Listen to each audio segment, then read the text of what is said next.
decide if they're worthy at our will. Like any good Greek tragedy, Ascension starts in media res, with Kratos bound in chains ready for a quest, chock full of mythical beasts, breasts, and brutality, with a side of pathos. In this prequel, the Spartan soldier Kratos has broken his oath to Ares, and is held captive for his transgression by the kindly ones, the Furies. I will not indulge you as my sisters. The game pulses back and forth with flashbacks leading up to Kratos' imprisonment, with the Furies dogging him at every turn, poisoning his mind and attacking his person. Despite the hallucinations and time shifts, the story is as straightforward and direct as its protagonist. Kratos may be one-dimensional, but like the violence he inflicts, there's an admirable purity to this driven, single-minded avatar of slaughter. During the course of his bloody ascension, Kratos performs many of the same labors he does in other God of War games, stringing together consecutive attacks, participating in cinematic quick-time events, and solving a puzzle here and there. The combat remains blunt and merciless, with Kratos sweeping his chains across vast swaths of the screen, dragging the blades through multiple foes before seizing an individual for a gruesome kill. As in past games, a rage meter grows as you dish out damage. However, it drains when Kratos is hit or fails to consistently stay on the offensive. When your rage peaks, standard moves become more devastating and special abilities can be unleashed. Elemental powers like fire and ice, along with magic attacks and sub-weapons, further flavor the Greco-Roman brawling. Ascension now feels like a much more skill-based game, where a high combo count becomes a legitimate bragging right. We have given you all you need for success! While it's true that skill is well rewarded, with the exception of a particularly grueling gauntlet towards the end, Ascension is easy enough to overcome through brute force, shrugging off hits from your enemies and only skimming the surface of the meatier, ability-driven play.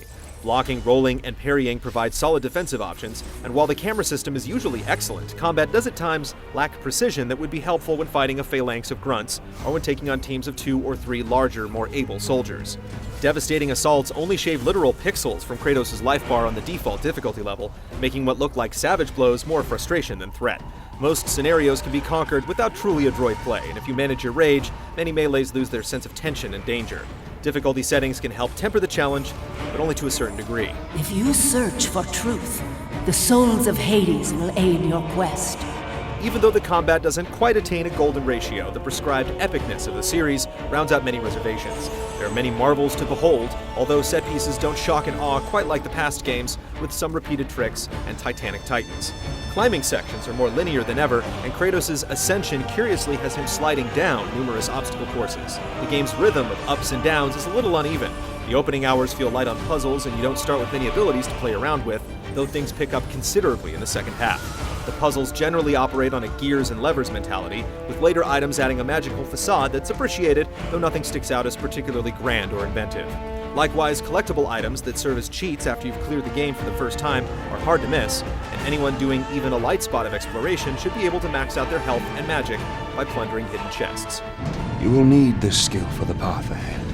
God of War takes its combo-heavy close-range combat into the multiplayer space, with odd but intoxicating results. A standard XP and challenge grind allows players to unlock a litany of weapons, armor, magic, and relics to bring into battle, and a plethora of modes and arenas are constructed with traps and tricks to keep you on your toes. This multiplayer suite has had a lot of love lavished upon it, but can God of War's singular sort of fracas attempt to play nicely with others? It is a massive task you have set before us, Master. My brothers, they need food and rest. Multiplayer works, it's just goofy at times. An intricate rock, scissors, paper of when to block, attack, grapple, and parry sometimes leads to 2 players turtling up, blinking parry flashes like schizophrenic lighthouses.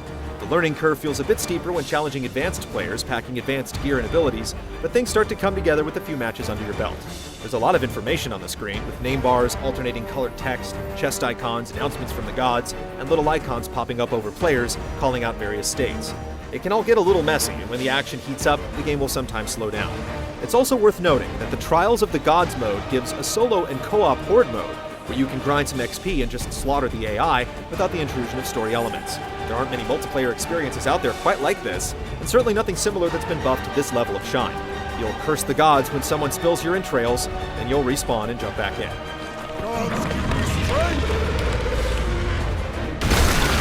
God of War Ascension combines bold action with a certain level of restraint, taking a few chances, but still hewing close to the familiar.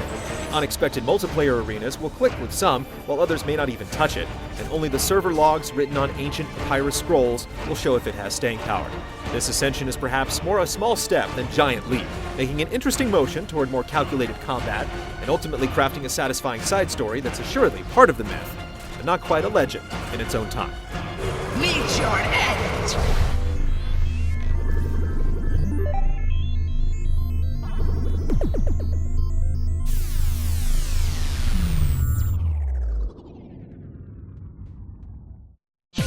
See this and other GT shows and game reviews on the GT Originals iOS app, available now on the App Store.